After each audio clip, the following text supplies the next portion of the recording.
عبداللہ ابن عباس رضی اللہ تعالیٰ فرماتے ہیں کہ حین صام رسول اللہ صلی اللہ علیہ وسلم یوم عاشوراء وامر بصیامہ،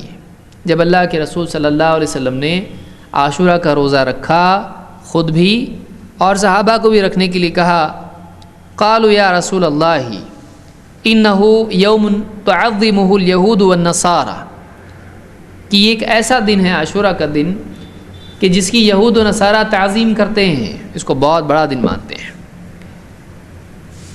فقال رسول اللہ صلی اللہ علیہ وسلم فإذا كان العام المقبل ان شاء اللہ سمنا اليوم التاسع، کہ جب اگلا سال ہوگا تو انشاءاللہ ہم 9ویں کا روزہ رکھیں گے،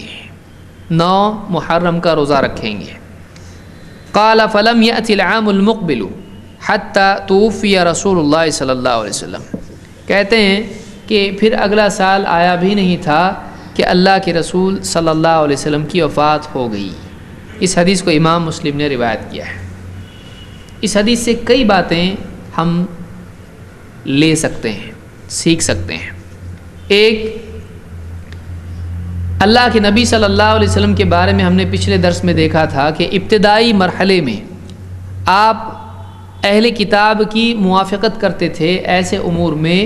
جہاں وحی نازل نہیں ہوتی تھی، لیکن بعد میں آپ کا طریقہ یہ ہو گیا کہ آپ ان معاملات میں جو اہل کتاب کے معاملات ہیں آپ مخالفت ان کی اختیار کرتے تھے۔ آپ یعنی ایسا طریقہ اختیار کرتے تھے جو اہل کتاب سے ہٹ کے ہو، ایک اسلامی تشخص قائم ہو، ہم ان کے ساتھ ملے جلے نہ رہیں، ہم اپنے آپ کو الگ کریں۔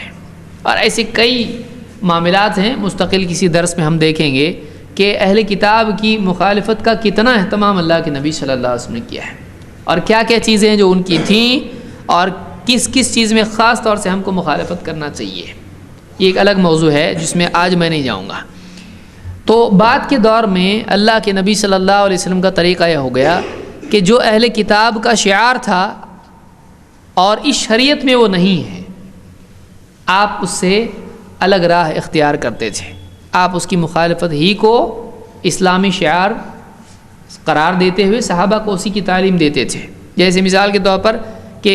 یہود جوتیوں میں نماز نہیں پڑھتے ہیں، تم پڑھو اس میں۔ اس طرح کی کئی چیزیں ہیں جو تفصیل سے میں اگلے کسی درس میں ذکر کروں گا انشاءاللہ۔